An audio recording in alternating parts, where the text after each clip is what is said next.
The seventh day, Saturday, June 3rd, 1944. Chapter 30. SOE had no planes of its own. It had to borrow them from the RAF, which was like pulling teeth.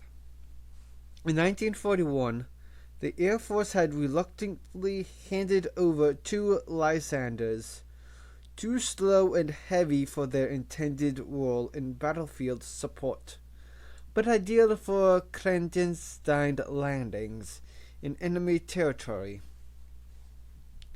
Later, under pressure from Churchill, two squadrons of obsolete bombers were assigned to SOE. Although the head of the bomber command, Arthur Harris, never stopped scheming to get them back. By the spring of 1944, when dozens of agents were flown into France in preparations for the invasion, SOE had the use of 36 aircraft. The plane the Jackdaws boarded was an American-made twin-engined Hudson light bomber, manufactured in 1939, and since made obsolete by the four-engined Lancaster heavy bomber. Hudson came with two machine guns in the nose, and the RAF added a rear turret with two more. At the back of the passenger cabin was a slide like a water chute, down which the parachutist would glide into space. There were no seats inside, and the six women and their dispatcher lay down on the metal floor. They were cold and uncomfortable, and scared, but Jelly got a fit of the giggles, which cheered them all up. They shared the cabin with a dozen metal containers, each as tall as a man, and equipped with a parachute harness, all containing presumed guns and ammunition, to enable some other resistance circuit to run interference behind German lines during the invasion.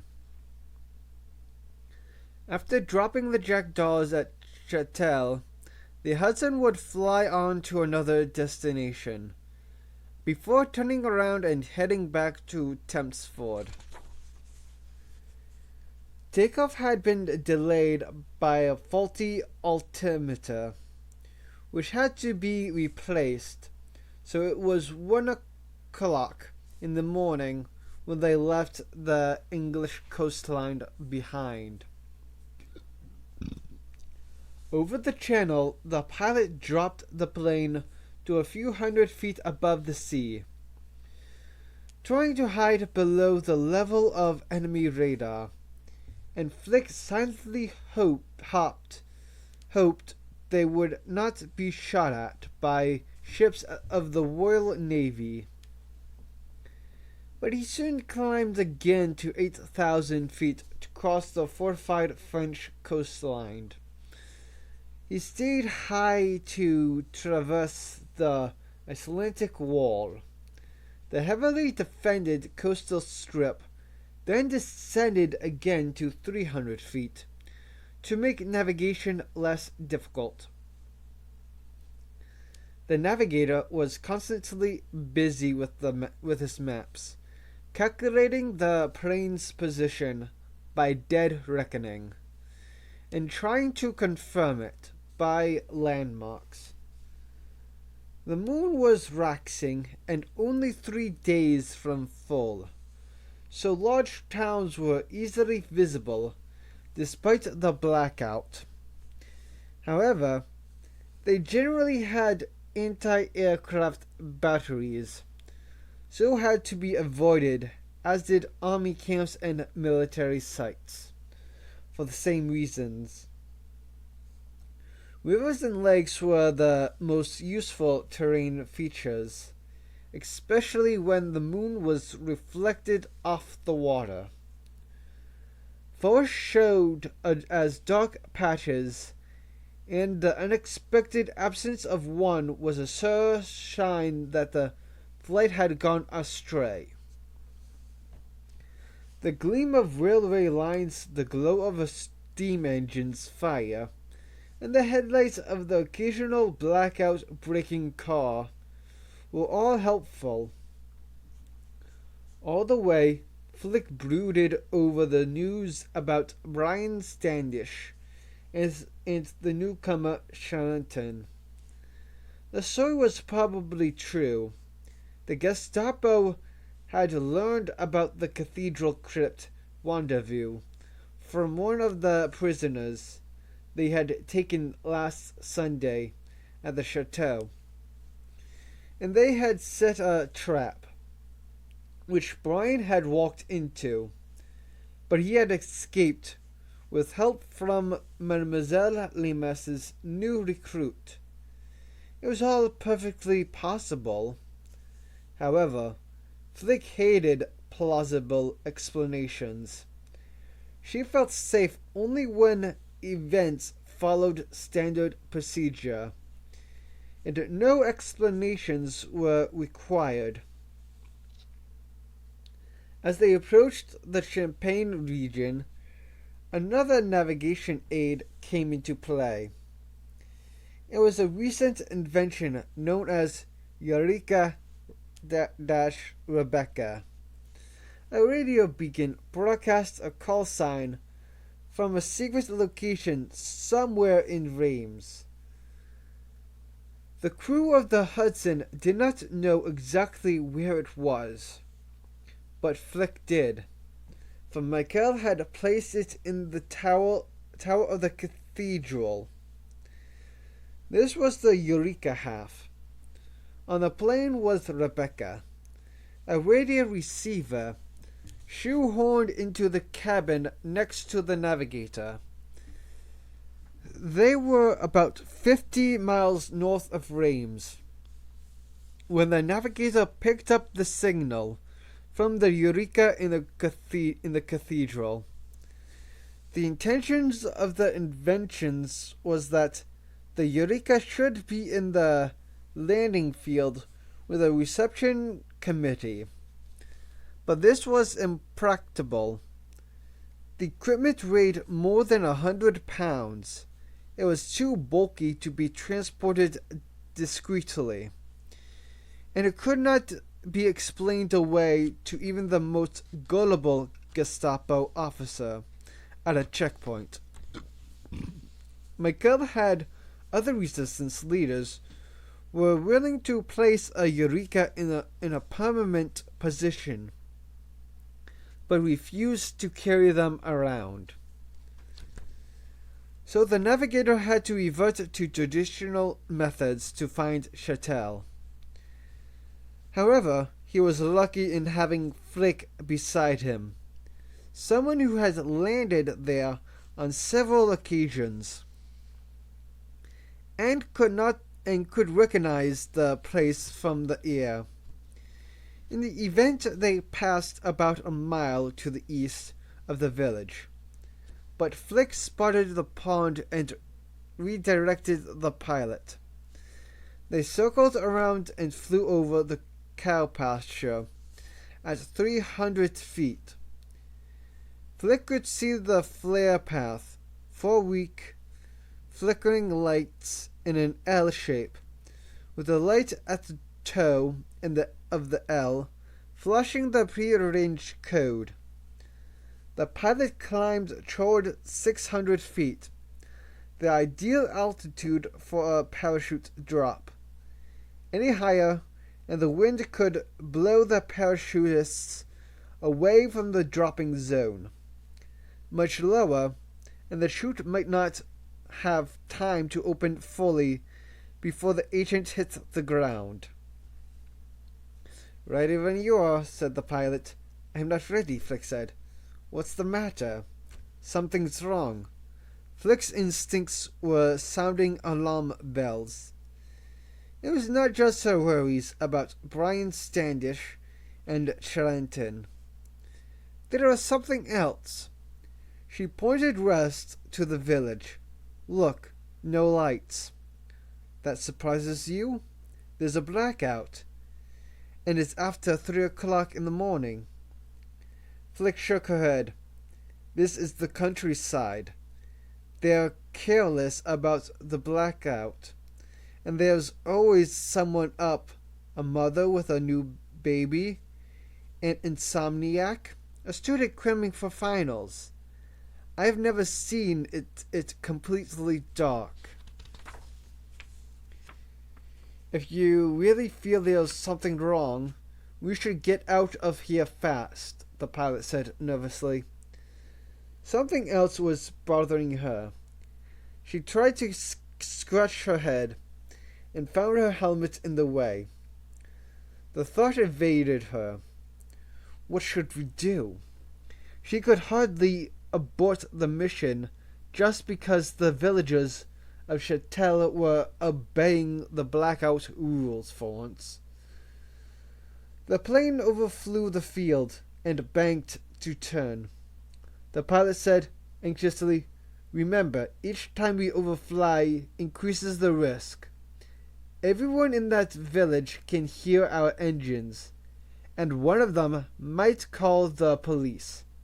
"Exactly," she said. "We must have awakened the entire place, yet no one has switched on a light." "I don't know. Country folk can be very incurious. They like to keep themselves to themselves, as they always say." "Nonsense. They're as nosy as anyone. This is peculiar." The pilot looked more and more worried, but he continued circling. Suddenly it came to her. The baker should have lit his oven. You can normally see the glow from the air. Could he be closed today? What day is it? Saturday? A baker may close on a Monday or Tuesday, but never on a Saturday. What's happened? This is like a ghost town. Then let's get out of here. It was as if someone had rounded up the villagers, including the baker, and locked them in a barn, which was probably what the Gestapo would have done if they were lying in wait for her. She could not abort the mission. It was too important, but every instinct told her not to parachute into Chattel. "A risk is a risk," she said. The pilot was losing patience. "So what do you want to do?"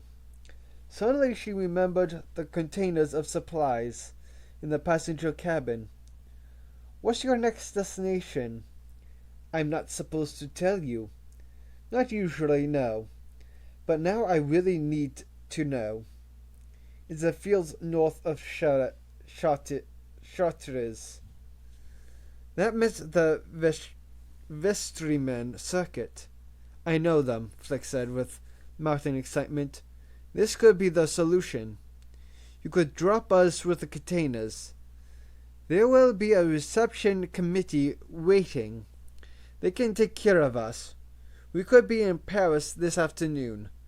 Reims by tomorrow morning." He reached for the joystick. "Is that what you want to do? Is it possible? I can drop you there, no problem. The tactical decision is yours. You're in command of the mission. That was made very clear to me." Flick considered worrying. Her suspicions might be unfounded, in which case she would need to get a message to Michael via Brian's radio, saying that although her landing had been aborted, she was still on her way. But in case Brian's radio was in Gestapo hands, she would have to give the minimum of information. However, that was feasible. She could write a brief radio signal for the pilot to take back to Percy. Brian would have to have it in a couple of hours. She would also have to change the arrangements for picking up the Jackdaws after the mission. At present, Hudson was scheduled to land at Chattel at 2 a.m. on Sunday, and if the Jackdaws were not there, to return the following night at the same time. If Chattel had been betrayed to the Gestapo and could no longer be used, she would have to divert the Hudson to another landing field at La Roque to the rest of Reims, codenamed Champ d'Or. The mission would take an extra day, because they would have to travel from Chartres to Reims, so the pickup flight would have to come down at 2 a.m. on Monday, with a fallback on Tuesday at the same hour. She weighed consequences. Diverting to Chartres meant the loss of a day, but landing at Chattel could mean the entire mission failed and all the Jackdaws ended up in Gestapo torture chambers. It was no contest.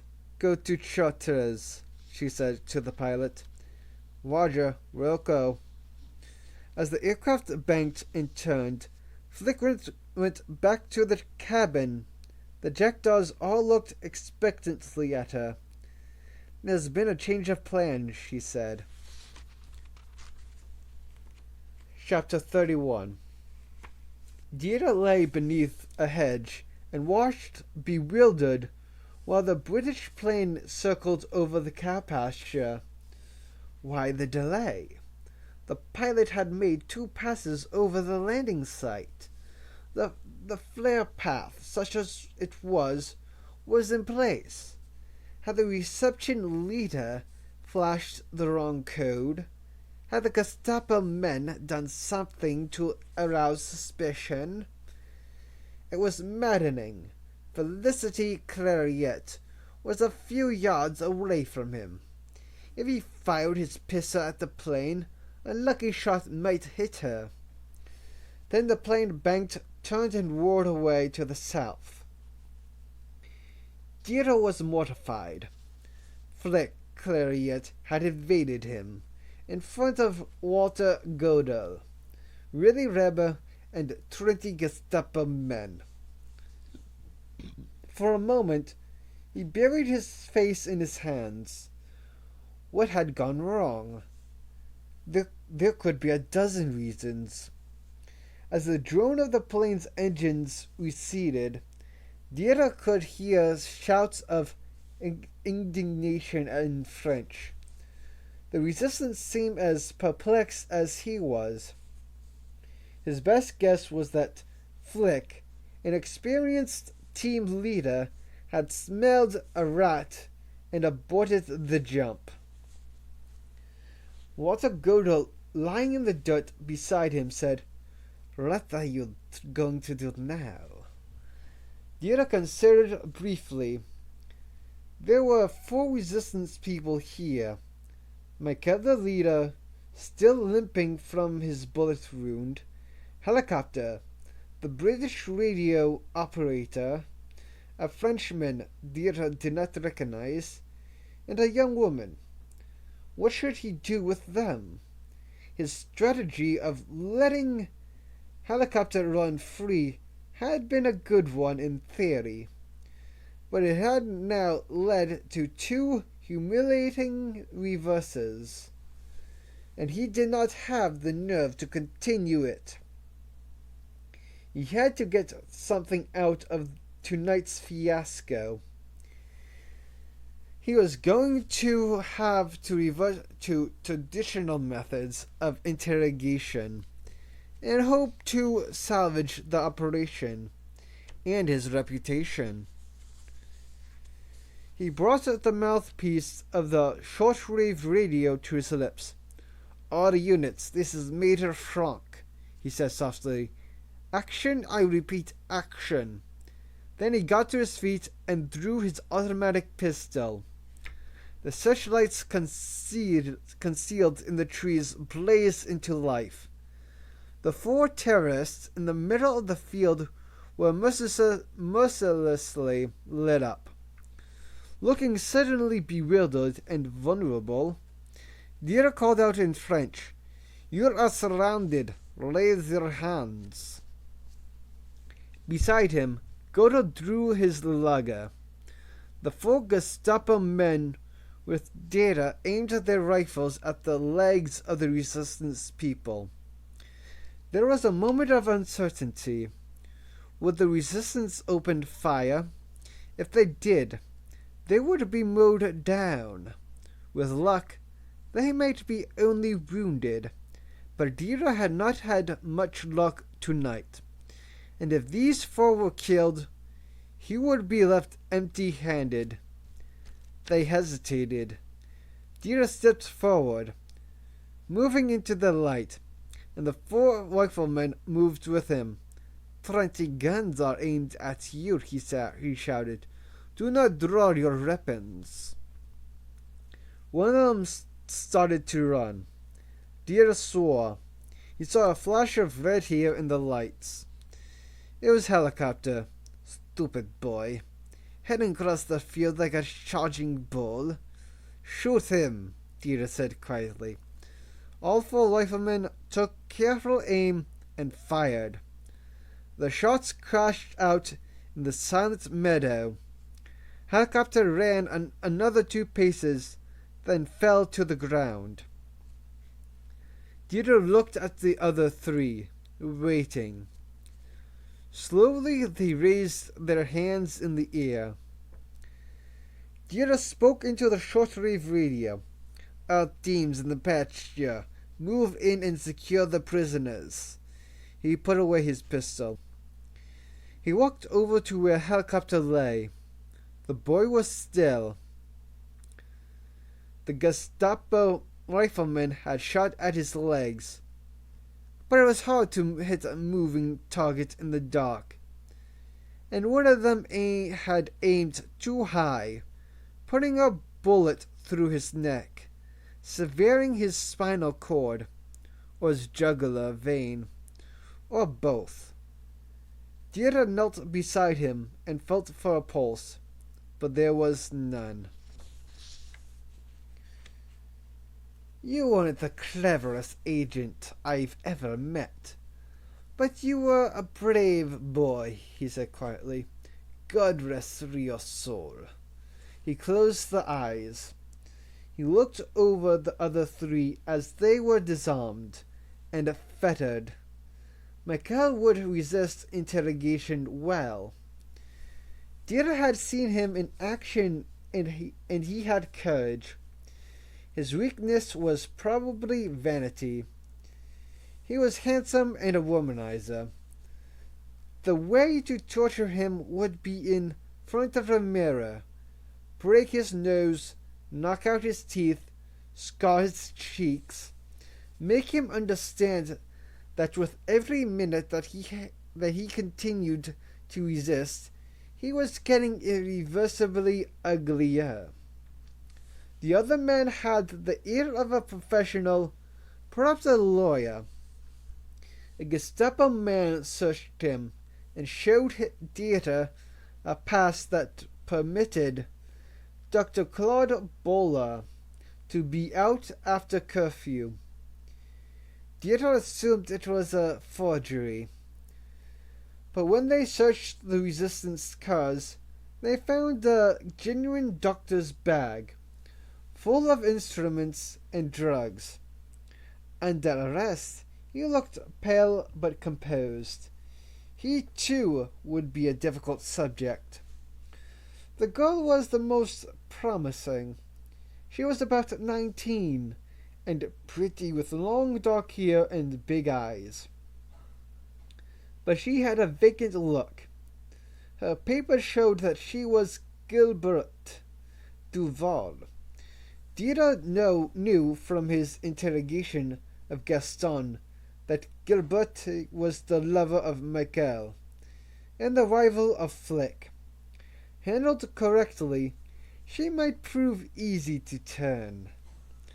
The German vehicles were brought from the barn at La Maison Grandin. The prisoners went in a truck with the Gestapo men. Dieter gave orders that they should be kept in separate cells and prevented from communicating with one another. He and Godel were driven back to Santa Cecile in Reba's Mercedes. "What a damned farce," Reba said scornfully. "A complete waste of time and manpower." "Not quite," said Dieter. "We had taken 4 subversive agents out of circulation, which is, after all, what the Gestapo is supposed to do, and even better. 3 of them are still alive for interrogation." Godel said, "What do you hope to get from them?" The dead man helicopter was a wireless operator. Dieter explained, "I have a copy of his code book. Unfortunately, he did not have his set with him. If we can find the set, we can impersonate helicopter." "Surely you can use any radio transmitter, so long as you know the frequency assigned to him." Dieter shook his head. "Every transmitter sounds different to the experienced ear. And these little suitcase radios are particularly distinctive. All non-essential circuits are omitted to minimize the size and results in poor tone quality. If we had one exactly like his, captured from another agent, it might be similar enough to take the risk. We may have one somewhere. If we do, it'll be in Berlin. It's easier to find helicopters." "How will you do that?" "The girl will tell me where it is." For the rest of the journey, Dieter brooded over his interrogation strategy. He could torture the girl in front of the men, but they might resist that. More promising would be to torture the men in front of the girl. But there might be an easier way. A plan was forming in his mind. When they passed the public library in the center of Reims, he had noticed the building before. It was a little jewel, an Art Deco design in tan stone, standing in a small garden. "Would you mind stopping the car for a moment, please, Major Reber?" he said. Reber muttered an order to his driver. "Do you have any tools in the trunk?" "I have no idea," said Reber. "What is this about?" The driver said, "Of course, Major. We have the regulation toolkit. Is there a good-sized hammer?" "Yes." The driver jumped out. "This won't take a moment," Dieter said. He got out of the car. The driver handed him a long-handled hammer with a chunky steel head. Dieter walked past a bust of Andrew Carnegie up to the library. The place was closed and dark, of course. The glass doors were protected by an elaborate wrought iron grill. He walked around to the side of the building and found a basement entrance with a plain wood door marked Archives Municipals. Dieter swung at the door with a hammer, hitting the lock. It broke after 4 blows. He went inside, turning on the lights. He went up a narrow staircase to the main floor and crossed the lobby to the fiction section. There he located the letter F for Flaubert and picked out a copy of the book he was looking for, Madame Bovary. It was not particularly lucky. That was the one book that must be available in every library in the country. He turned to chapter 9 and located the passage he was thinking about. He had remembered it accurately. It would serve his purpose very well. He returned to the car. Godel was looking amused. Rubber said incredulously, "You needed something to read." "Sometimes I found it difficult to get to sleep," Dieter replied. Godel laughed. He took the book from Dieter and read its title. "A classic of world literatures," he said. "All the same, I imagine that's the first time someone broke down the library door to borrow it." They drove on the Saint-Cecile. By the time they reached the chateau, Dieter's plan was fully formed. He ordered Lieutenant Hess to prepare Michael by stripping him naked and tying him to a chair in the torture chamber. "Show him the instrument used for pulling out fingernails," he said. "Leave it on the table in front of him." While that was being done, he got a pen, a bottle of ink, and a pad of letter paper from the offices on the upper floor. Walter Godel ensconced himself in a corner of the torture chamber to watch. Dieter studied Michael for a few moments. The resistance leader was a tall man, with attractive wrinkles around his eyes. He had a kind of bad boy look that women liked. Now he was scared but determined. He was thinking grimly about how to hold out as long as possible against torture, Dieter guessed. Dieter put the pen, ink, and paper on the table next to the fingernail pliers to show that they were alternatives. "And tie his hands," he said, as complied. Michael's face showed enormous relief, combined with a fear that this might not be real. Dieter explained to Walter Godel, "Before questioning the prisoners, I will take samples of their handwriting." "Their handwriting?" Dieter nodded, watching Michael, who seemed to have understood the brief exchange in German. He looked hopeful.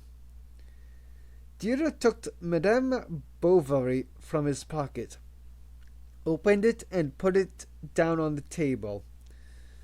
"Copy out chapter 9, he said to Michael in French. Michael hesitated. It seemed a harmless request. He suspected a trick. Dieter could tell, but he could not see what it was. Dieter waited. The resistance were told to do everything they could to put off the moment when torture began. Michael was bound to see this as a means of postponement. It was unlikely to be harmless, but it had to be better than having his fingernails pulled out. "Very well," he said after a long pause. He began writing. Dieter watched him. His handwriting was large and flamboyant. 2 pages of the printed book took up 6 sheets of the letter paper. When Michael turned the page, Dieter stopped him. He told Hans to return Michael to his cell and bring Gilbert. Godel looked over what Michael had written and shook his head bemusedly. "I can't figure out what you're up to," he said. He handed the sheets back and returned to his chair. Dieter tore one of the pages very carefully, to leave only certain words. Gilbert came in looking terrified, but defiant. She said, "I will tell you anything. I will never betray my friends. Besides, I don't know anything. All I do is drive cars. Deirdre told her to sit down and offered her coffee. The real thing, he said, as he handed her a cup. French people could get only ersatz coffee. She sipped it and thanked him. Deirdre studied her. She was quite beautiful, with long dark hair and dark eyes, although there was something bovine about her expression. "You are a lovely woman, Gilbert," he said. "I don't believe you are a murderer at heart." "No, I'm not," she said gratefully. "A woman does things for love, doesn't she?" She looked at him with surprise. "You don't understand? I know all about you. You are in love with Michael." She bowed her head without replying. "A married man, of course. This is regrettable, but you love him. And that's why you helped the resistance. Out of love, not hate." She nodded. "Am I right?" he said. "You must answer." She whispered, "Yes." "But you have been misguided, my dear." "I know I've done wrong. You misunderstand me. You've been misguided not just in breaking the law, but in loving Michael." She looked at him in puzzlement. "I know he's married, but I'm afraid he doesn't really love you." "But he does."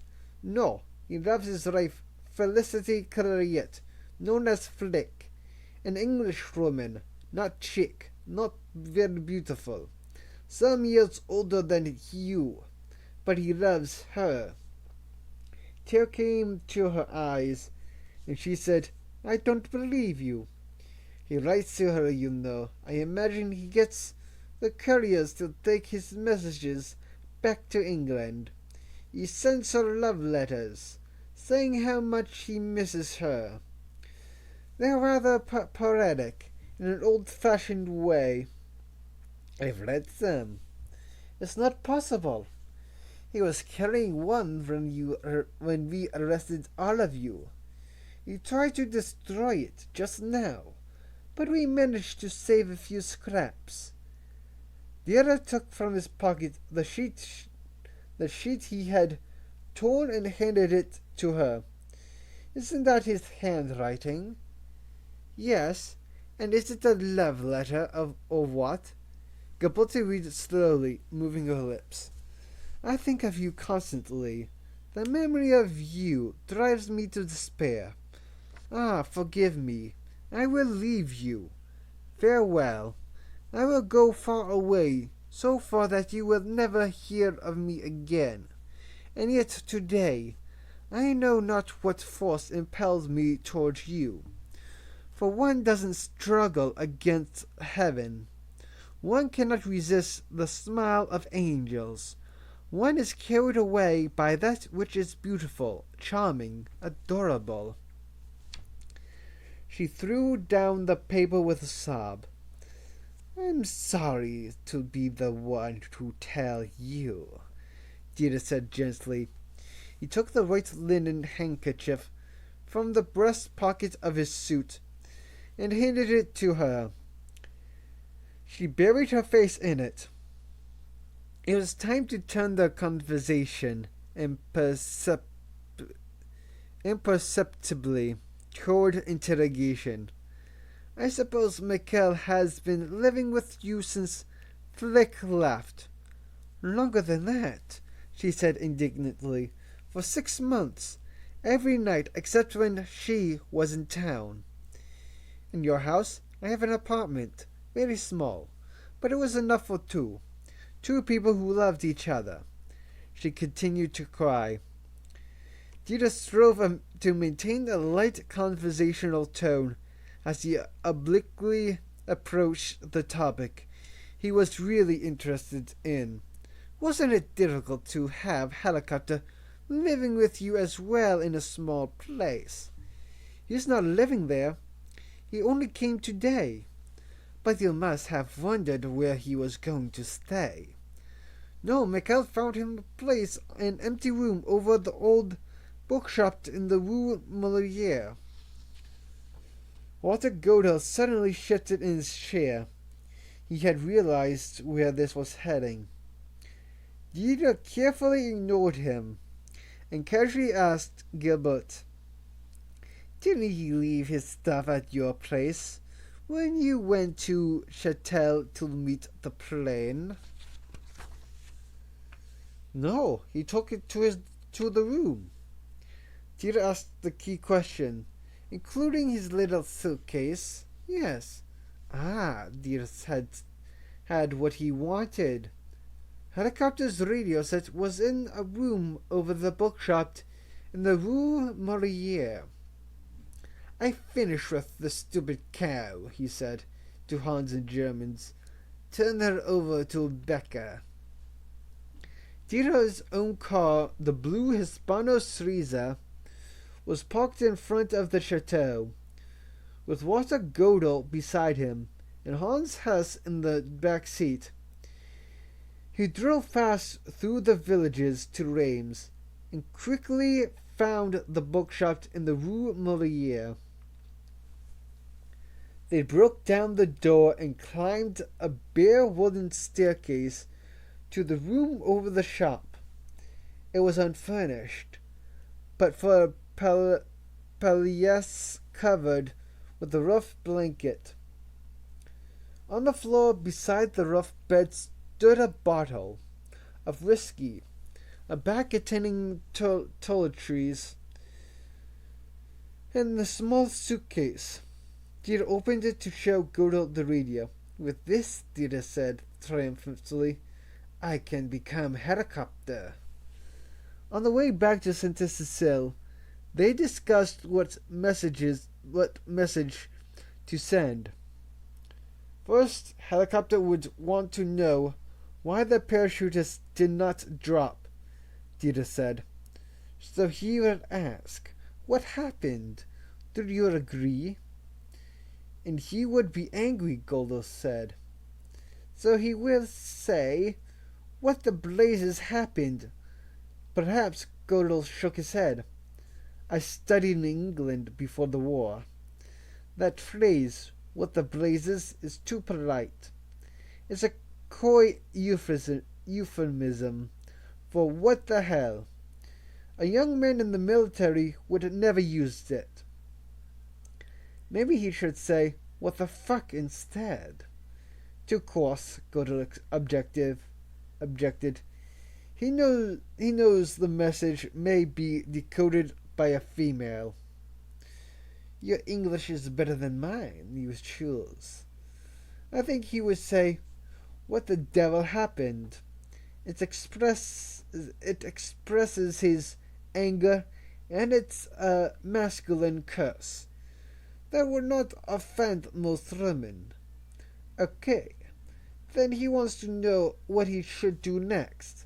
So he will ask for further orders. What would he say?" "Probably send instructions. English people dislike the word order. They think it's too refined." "All right. And we'll ask for a quick response, because Helicopter would be impatient, and so are we." They reached the chateau and went to the wireless listening room in the basement. A middle-aged operator called Joachim plugged the set in and turned it to Helicopter's emergency frequency, while Dieter scribbled the agreed message. "What the devil happened? Send instructions. Reply immediately." Dieter forced himself to control his impatience and carefully show Joachim how to encode the message, including the security tags. Godel said, "Won't they know it's not Helicopter at the machine? Can't they recognize the individual fist of the sender like handwriting?" "Yes," Joachim said. "But I've listened to this chap sending a couple of times. and I can imitate him. It's a bit like mimicking someone's accent, talking like a Frankfurt man, say. Goddard was skeptical. You can do the perfect impersonation after hearing him thrice. Not perfect, no. But agents are often under pressure when they broadcast, in some hiding place, and worried about us catching up with them, so small variations will be put down to strain. He began to tap out the letters. Dieter reckoned they had a wait of at least an hour. At the British listening station, the messages had to be decrypted, then passed to helicopter's controller, who was surely in bed. The controller might get the message by phone and compose a reply on the spot. But even then, the reply had to be encrypted and transmitted, then decrypted by Joachim. Dieter and Golda went to the kitchen on the ground floor, where they found a mess, Corporal starting work on breakfast, and got him to give them sausages and coffee. Golda was impatient to get back to Rommel's headquarters, but he wanted to stay and see how this turned out. It was daylight when a young woman in SS uniform came to tell them that the reply had come in, and Joachim had almost finished typing it. They hurried downstairs. Rommel was already there, with his usual knack of showing up where the action was. Joachim handed the typed message to him, and carbon copies to Dieter and Golda. Dieter read, "Jackdaws aborted drop, but have landed elsewhere. Await contact from Leopardus." Ribber said grumpily, This does not tell us much." Golda agreed. "What a disappointment." "You're both wrong," Dieter said jubilantly. "Leopardus is in France, and I have a picture of her." He pulled the photo of Flick Clariette from his pocket with a flourish and handed one to Reba.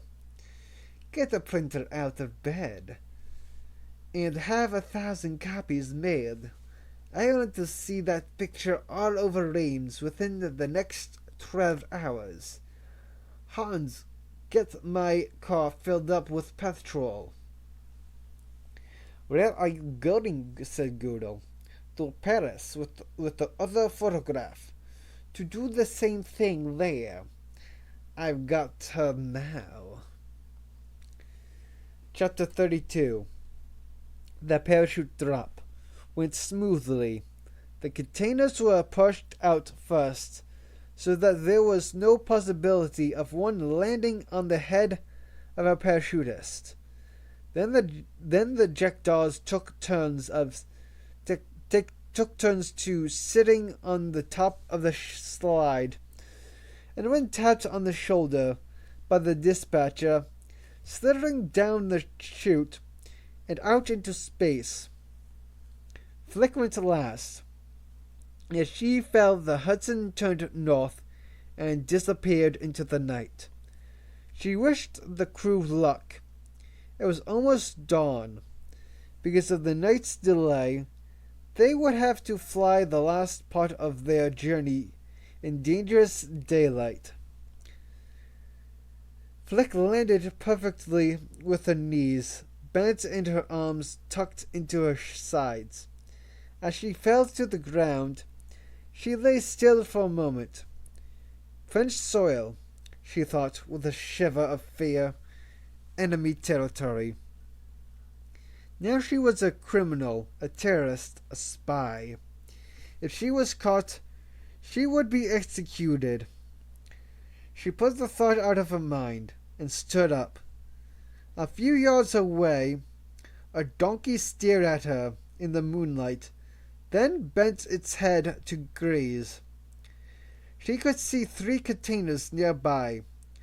Farther away, scattered across the field, were half a dozen resistance people working in pairs, picking up the bulky containers and carrying them away. She struggled out of her parachute harness, helmet, and flying suit. While she was doing so, a young man ran up to her and said, in breathless French, "We weren't expecting any personnel, just supplies." "A change of plan," she said. "Don't worry about it. Is Anton with you?" Anton was the code name of the leader of the vestryman circuit. "Yes." "Tell him Leopardus is here." "Ah, you are Leopardus." He was impressed. "Yes, I'm Chevalier. I'm so pleased to meet you." She glanced up at the sky. It was turning from black to gray.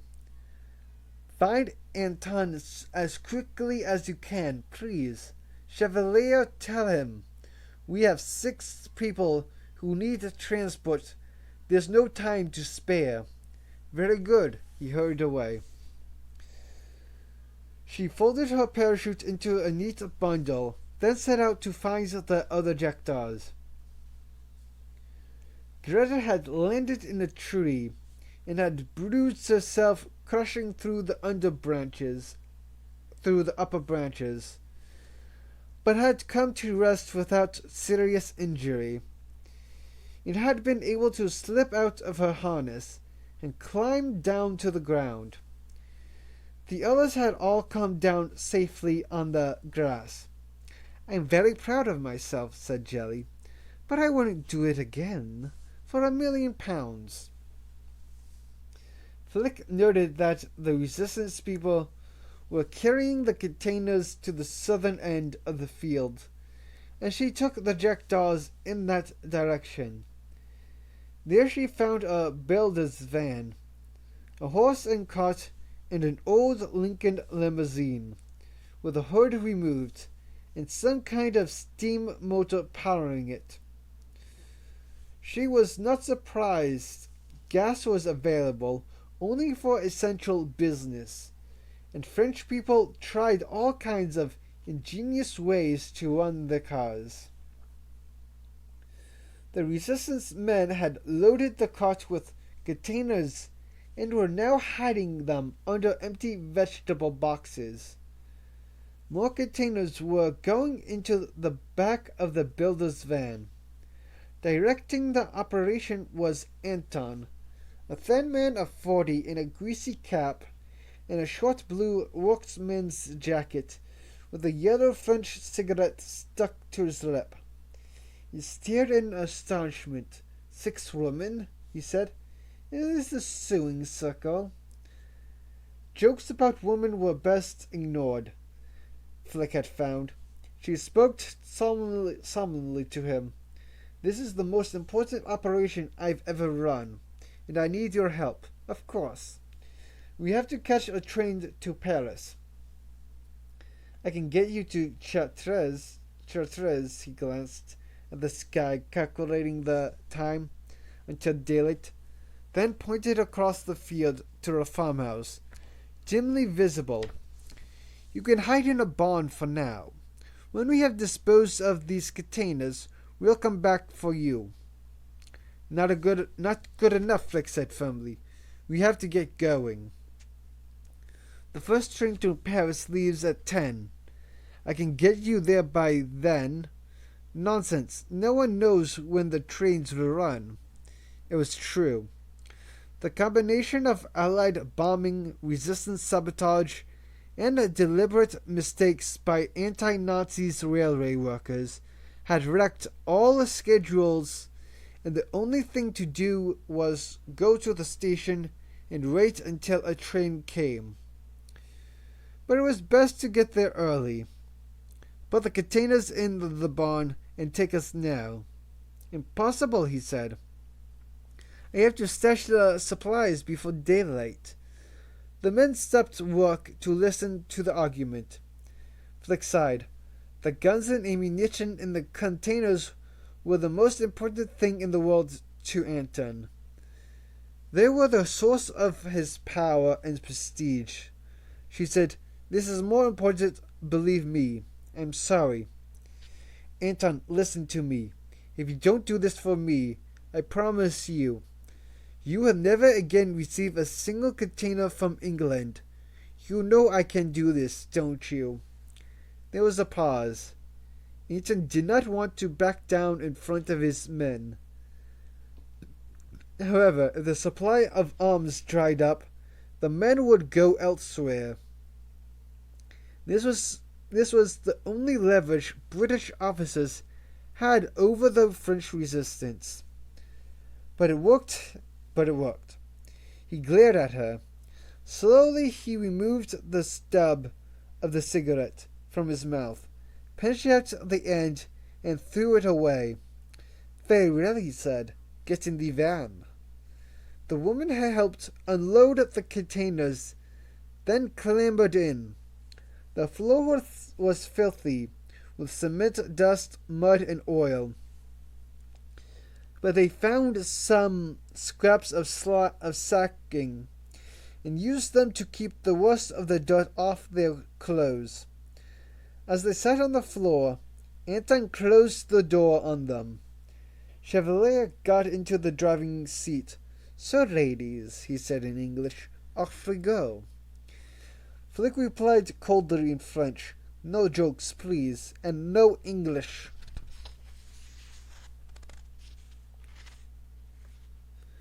He drove off. Having flown 500 miles on the metal floor of a bomber, the Jackdaws now drove 20 miles in the back of a builder's van. Surprisingly, it was Jelly, the oldest, the fattest, and the least fit of the six, who was most stoical, joking about the discomfort and laughing at herself, when the van took a sharp bend and she rolled over helplessly. But when the sun came up and the van entered the small city of Chartres, their mood became somber again. Maud said, "I can't believe I'm doing this," and Diana squeezed her hand. Flick was planning ahead. "From now on, we split up into pairs," she said. The teams had been decided back at the finishing school. Flick had put Diana with Maud, for otherwise Diana would make a fuss. Flick paired herself with Ruby because she wanted to be able to discuss problems with someone, and Ruby was the cleverest Jackdaw. Unfortunately, that left Greta with Jelly. "I still don't see why I have to go with a foreigner," Jelly said. "This isn't a tea party," Flick said, irritated. "You don't get to sit by your best friend. It's a military operation, and you do what you're told." Jelly, shut up. We'll have to modify our cover stories to explain the train trip." Flick went on. "Any ideas?" Greta said. "I'm the wife of Major Rimmer, a German officer, working in Paris, traveling with my French maid. I was to be visiting the cathedral at Reims. Now I suppose I could be returning from a visit to the cathedral at Chartres." "Good enough, Diana. Maud and I are secretaries, working for the electric company in Reims. We've been to Chartres because Maud has lost contact with her fiancé, and we thought he might be here, but he isn't." Flick nodded, satisfied. There were thousands of French women searching for missing relatives, especially young men, who might have been injured by bombing, arrested by the Gestapo, sent to labor camps in Germany, or recruited by the resistance. She said, and I'm the widow of a stockbroker who was killed in 1940. I went to Chartres to fetch my orphaned cousin and bring her to live with me in Reims. One of the great advantages women had as secret agents was that they could move around the country without attracting suspicion. By contrast, a man found outside the area where he worked would automatically be assumed to be in the resistance, especially if he was young. Flick spoke to the driver, Chevalier. Look for a quiet spot to let us out.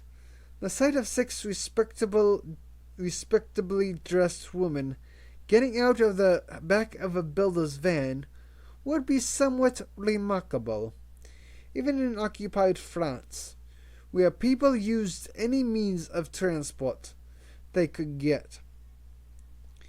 We can find the station on our own. A couple of minutes later, he stopped the van and reversed into a turn, then jumped out and opened the back door. The Jackdaws got out and found themselves in a narrow cobbled alley with high houses on either side. Through a gap between roofs, she glimpsed part of the cathedral. Flick reminded them of the plan. Go to the station, buy one-way tickets to Paris, and get the first train. Each pair will pretend not to know the others, but we'll try to sit close together on the train. We regroup in Paris. You have the address. They were going to a flop house called Hotel de la Chapelle, where the proprietress, though not actually in the resistance, could be relied upon not to ask questions. If they arrived in time, they would go on to Reims immediately. If not, they could stay overnight at the flop house. Flick was not pleased to be going to Paris. It was crawling with Gestapo men and their collaborators, the Colobos, but there was no way around it by train. Only Flick and Greta knew the real mission of the Jackdaws. The others still thought they were going to blow up a railway tunnel. Diana and Maud first.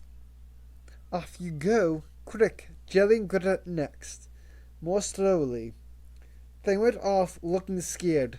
Chevalier shook their hands, wished them luck, and drove away, heading back to the field to fetch the rest of the containers.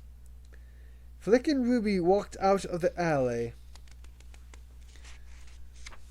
The first few steps in the French town were always the worst. Flick felt that everyone she saw must know who she was, as if she had a sign on her back saying, "British agent, shoot her down." But people walked by as if she were nobody special. And after she had been safely past a gendarme and a couple of German officers, her pulse began to return to normal. She still felt very strange. All her life she had been respectable, and she had been taught to regard policemen as her friends. "I hate being on the wrong side of the law," she murmured to Ruby in French. As if I've done something wicked." Ruby gave a low laugh. "I'm used to it," she said. "The police have always been my enemies." Flick remembered with a start that Ruby had been in jail for murder last Tuesday. It seemed a long 4 days. They reached the cathedral at the top of the hill, and Flick felt a thrill at the sight of it. The summit of French medieval culture, a church like none other. She suffered a sharp pang of regret for the peaceful times when she might have spent a couple of hours looking around the cathedral. They walked down the hill to the station, a modern stone building, the same color as the cathedral. They entered a square lobby in tan marble. There was a queue at the ticket window. That was good. It meant local people were optimistic that there would be a train soon. Greta and Jelly were in the queue, but there was no sign of Diana and Maud, who must already be on the platform. They stood in line in front of an anti-resistance poster showing a thug with a gun, and Stalin behind him. It read, "They murderer, wrapped in the folds of our flag." That's supposed to be me, Flick thought. They bought their tickets without incident. On the way to the platform, they had to pass a Gestapo checkpoint, and Flick's pulse beat faster. Grit and Jelly were ahead of them, in line. This would be their first encounter with the enemy. Flick prayed they would be able to keep their nerve. Diana and Maud must have already passed through. Greta spoke to the Gestapo men in German. Flick could clearly hear her giving her cover story. "I know a Major Remmer," said one of the men, a sergeant. "Is he an engineer?" "No, he is in intelligence," Greta replied.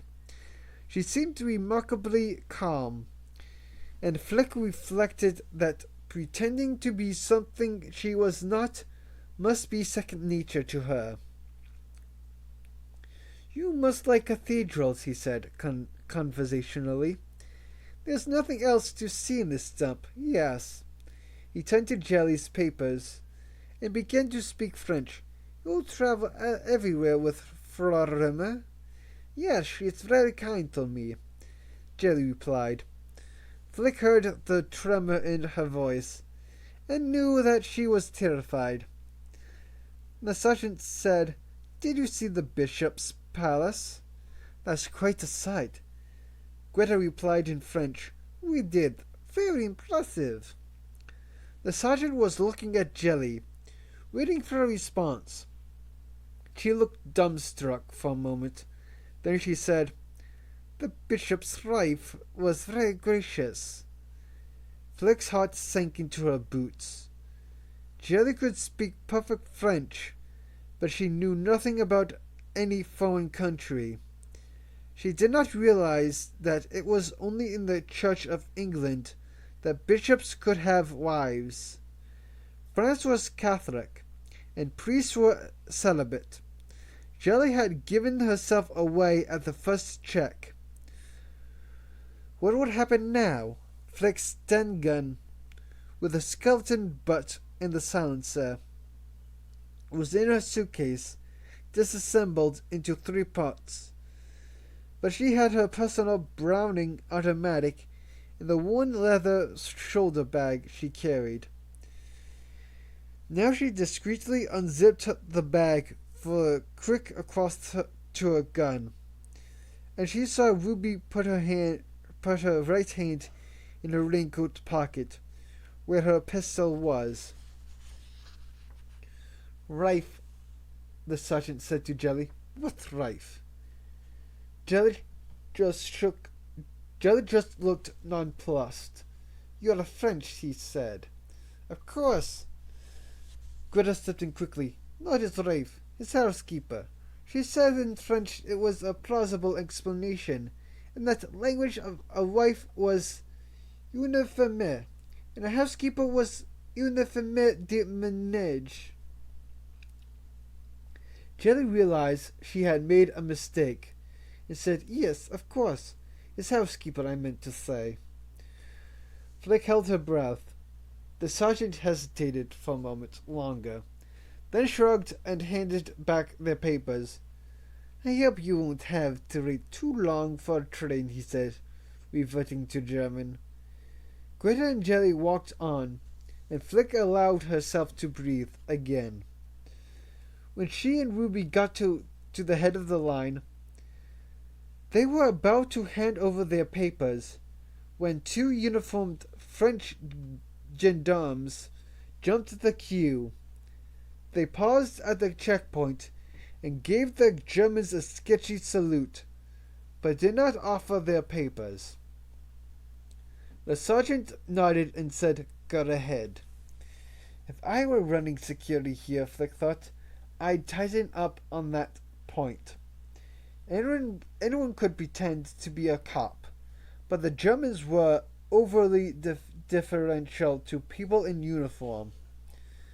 That was part of the reason they had let their country be taken over by psychopaths.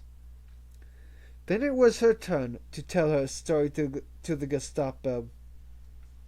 "Your cousins," the sergeant said, looking from her to Ruby and back again.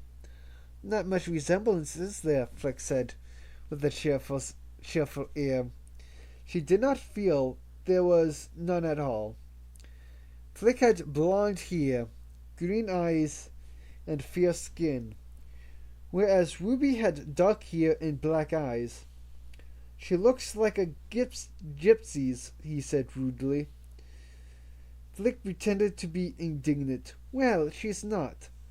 By way of explanation for Ruby's coloring," she added, "her mother's, my uncle's, wife came from Naples." He shrugged and addressed Ruby. "How did your parents die?" "In a train derailment by saboteurs," she said. "The resistance? Yes. My sympathies, young lady. Those people are animals." He handed the papers back. "Thank you, sir," said Ruby.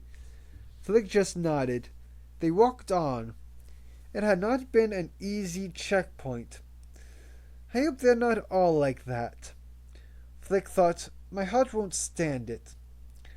Diana and Maud had gone to the bar. Flick looked through the window and saw they were drinking champagne. She felt cross, as so E's thousand-franc notes were not for that purpose. Besides, Diana should realize she needed her wits about her at every second. But there was nothing Flick could do about it now. Greta and Jelly were sitting on a bench. Jelly looked chastened, no doubt because her life had just been saved by someone she thought of as a foreign pervert. Flick wondered whether her attitude would improve now. She and Ruby found another bench, some distance away, and sat down to wait. Over the next few hours, more and more people crowded onto the platform. There were men in suits who looked as if they might be lawyers or local government officials with business in Paris. Some relatively well-dressed French women and a scattering of Germans in uniform. The Jackdaws, having money and forged ration books, were able to get pain noir and ersatz coffee from the bar. It was 11 o'clock when a train pulled in. The coaches were full, and not many people got off, so Flick and Ruby had to stand. Greta and Jelly did too, but Diana and Maud managed to get seats in a 6-person's compartment with 2 middle-aged women and the 2 gendarmes. The gendarmes worried Flick. She managed to squeeze into a place right outside the compartment from where she could look through the glass and keep an eye on them. Fortunately, the combination of a restless night and the champagne they had drunk at the station put Diana and Maud to sleep, as soon as the train pulled out of the station. They chugged slowly through woods and rolling fields. An hour later, the two French women got off the train, and Flick and Ruby quickly slid into the vacated seats. However, Flick regretted the decision almost immediately. The gendarmes, both in their 20s, immediately struck up a conversation, delighted to have some girls to talk to during the long journey. Their names were Christian and Jean Marie. Both appeared to be in their 20s. Christian was handsome with curly black hair and brown eyes. Jean Marie had a shrewd, foxy face with a fair mustache. Christian, the talkative one, was in the middle seat, and Ruby sat next to him. Flick was on the opposite banquette, with Maud beside her. Slumped the other way with her head on Diana's shoulder. The gendarmes were traveling to Paris to pick up a prisoner, they said. It was nothing to do with the war. He was a local man who had murdered his wife and stepson and fled to Paris, where he had been caught by the flies, the city police, and had confessed it was their job to bring him back to Chartres to stand trial. Christian reached into his tunic pocket and pulled out the handcuffs. They were put on him, as if to prove to Flick that he was not boasting. In the next hour, Flick learned everything there was to know about Christian. She was expected to reciprocate, so she had to elaborate her cover story, far beyond the basic facts she had figured out beforehand. It strained her imagination, but she told herself this was good practice for a more hostile interrogation. They passed Versailles and crawled through bomb-ravaged train yards at St. Quentin. Maud woke up. She remembered to speak French, but she forgot that she was not supposed to know Flick. So she said, "Hello, where are we? Do you know?" The gendarmes looked puzzled.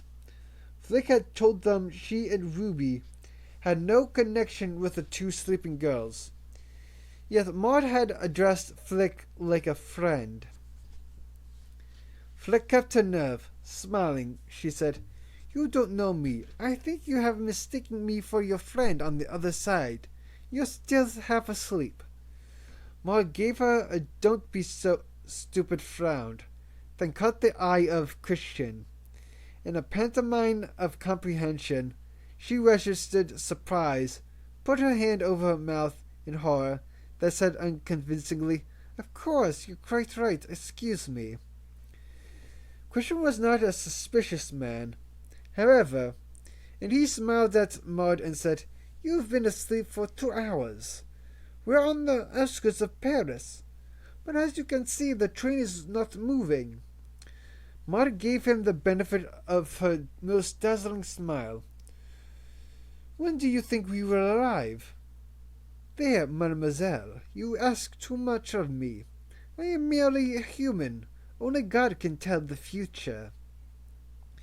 Maud laughed as if he had said something deliciously witty, and Flick relaxed.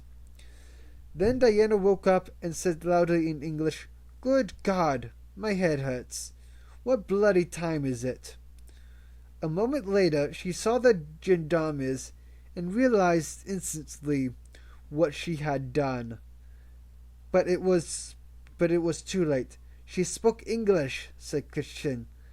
Flick saw Ruby reach for a gun. "You're British," he said to Diana. He looked at Maud. "You too." As his gaze went around the compartment, he realized the truth. "All of you." Flick reached across and grabbed Ruby's wrist as her gun was halfway out of her raincoat pocket. Gretchen saw the gesture, looked down at what Ruby had in her hand, and said, "And armed." His astonishment would have been comical if they had not been in danger of their lives. Diana said, "Oh, Christ, that's torn it. That's torn it." The train jerked and moved forward. Christian lowered his voice. "You're all agents of the Allies." Flick waited on tenterhooks to see what he would do. If he drew his gun, Ruby would shoot him. Then they would all have to jump from the train. With luck, they might disappear into the slums beside the railway tracks before the Gestapo was alerted. The train picked up speed. She wondered whether they should jump now, before they were moving too fast. Several frozen seconds passed. Then Christian smiled. "Good luck," he said, lowering his voice to a whisper. "Your secret is safe with us." They were sympathizers. Thank God, Flick slumped with relief. "Thank you," she said. Christian said, "When will the invasion come?" He was naive to think that someone who really knew such a secret would reveal it so casually. But to keep him motivated, she said, "Any day now, maybe Tuesday." "Truly? This is wonderful. Long live France." Flick said, "I'm so glad you are on our side." "I have always been against the Germans." Christian puffed himself up a little. "In my job, I have been able to render some useful services to the resistance in a discreet way." He tapped to the side of his nose. Flick did not believe him for a second. No doubt he was against the Germans. Most French people were. After 4 years of scarce food, old clothes, and curfews. But if he really had worked with the resistance, he would not have told anyone. On the contrary, he would have been terrified of people finding out. However, that did not matter. The important thing was that he could see which way the wind was blowing, and he was not going to turn Allied agents over to the Gestapo a few days before the invasion. There was too strong a chance he would end up being punished for it. The train slowed down, and Flick saw that they were coming into the Gare d'Orsay station. She stood up. Christian kissed her hand and said with a tremor in his voice, "You are a brave woman. Good luck." She left the carriage first. As she stepped onto the platform, she saw a workman passing up a poster. Something struck her as familiar. She looked more closely at the poster, and her heart stopped. It was a picture of her. She had never seen it before, and she had no recollection of ever having had her photograph taken in a swimsuit. The background was cloudy, as if it had been painted over. So there were no clues there. The poster gave her name, plus one of her old aliases, Francis Burley, and said she was a murderess. The workman was just finishing his task. He picked up his bucket of paste and a stack of posters and moved on. Flick realized her picture must be all over Paris. This was a terrible blow. She stood frozen on the platform. She was so frightened she wanted to throw up. Then she got hold of herself. Her first problem was how to get out of the Gare d'Orsay. She looked along the platform and saw a checkpoint at the ticket barrier. She had to assume the Gestapo officers manning it had seen the picture. How could she get past them? She could not talk her way through. if they recognized her. They would arrest her, and no tall tale would convince German officers to do otherwise. Could the Jackdaws shoot their way out of this? They might kill the men at the checkpoint, but there would be others all over the station, plus French police, who would probably shoot first and ask questions later. It was too risky. There was a way out, she realized. She could hand over command of the operation to one of the others, Ruby, probably. Then let them pass through the checkpoints ahead of her, and finally give herself up. That way the mission would not be doomed. She turned around. Ruby, Diana, and Maud had got off the train. Christian and Jean-Marie were about to follow. Then Flick remembered the handcuffs Christian had in his pocket, and a wild scheme occurred to her. She pushed Christian back into the carriage and climbed in after him. He was not sure if this was some kind of joke, and he smiled anxiously.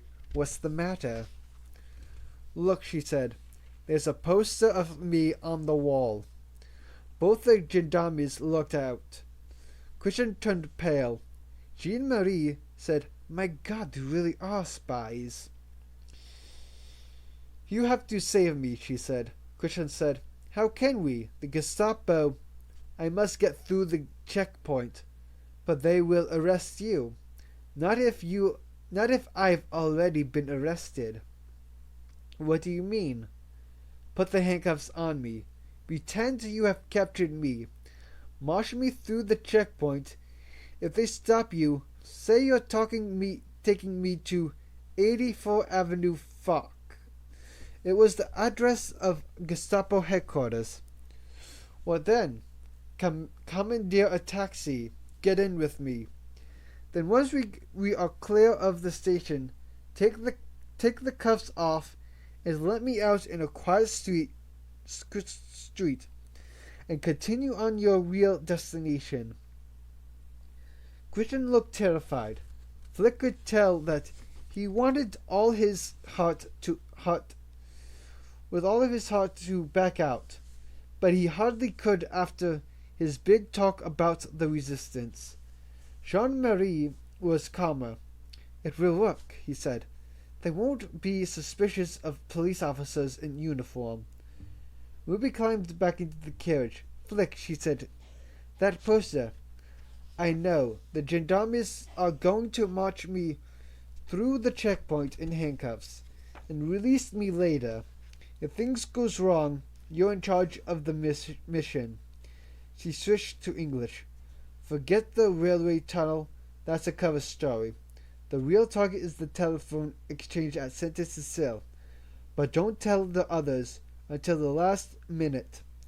Now get them back in here quickly." A few moments later, they were all crowded into the carriage. Flick told them the plan. Then she said, "If this doesn't work, and I get arrested, whatever you do, don't shoot. There will be too many police at the station. If you start a gun battle, you'll lose. The mission comes first. Abandon me, get out of the station, regroup at the hotel, and carry on. Ruby will be in command. No discussion. There isn't time." She turned to Christian. "The handcuffs." He hesitated. Flick wanted to scream, "Get on with it, you big-mouthed coward." But instead she lowered her voice to an intimidate murmur and said, "Thank you for saving my life. I'll never forget you, Christian." He took up the cuffs. "The rest of you, get going," Flick said. Christian handcuffed Flick's right hand to Jean-Marie's left. Then they stepped down from the train and marched along the platform, 3 abreast. Christian carrying Flick's suitcase and her shoulder bag, with the automatic pistol in it. There was a queue at the checkpoint. Jean-Marie said loudly, "Stand aside, they'll Stand aside there. Stand aside, please, ladies and gentlemen. Coming through. They went straight to the head of the line. As they headed at Chartres, both gendarmes saluted the Gestapo officers, but they did not stop. However, the captain in charge of the checkpoint looked up from the identity card he was examining and said quietly, "Relate." All three stood still. Flick knew she was very near death. The captain looked hard at Flick. "She's the one on the poster." Christian seemed too scared to speak. After a moment, Jean-Marie answered the question. "Yes, Captain. We arrested her in Chartres." Flick thanked heaven that one of them had a cool head. "Well done," said the captain. "But where are you taking her?" Jean-Marie continued to answer. "Our orders are to deliver her to Avenue Foch. Do you need transport? There is a police vehicle waiting for us outside the station." The captain nodded, but still did not dismiss them. He continued to stare at Flick. She began to think there was something about her appearance that had given away her subterfuge, something in her face that told him she was only pretending to be a prisoner. Finally he said, "These British, they send little girls to do their fighting for them." He shook his head in disbelief. Jean-Marie sensibly kept his mouth shut. At last the captain said, "Carry on." Flick and the gendarmes marched through the checkpoint and out into the sunshine.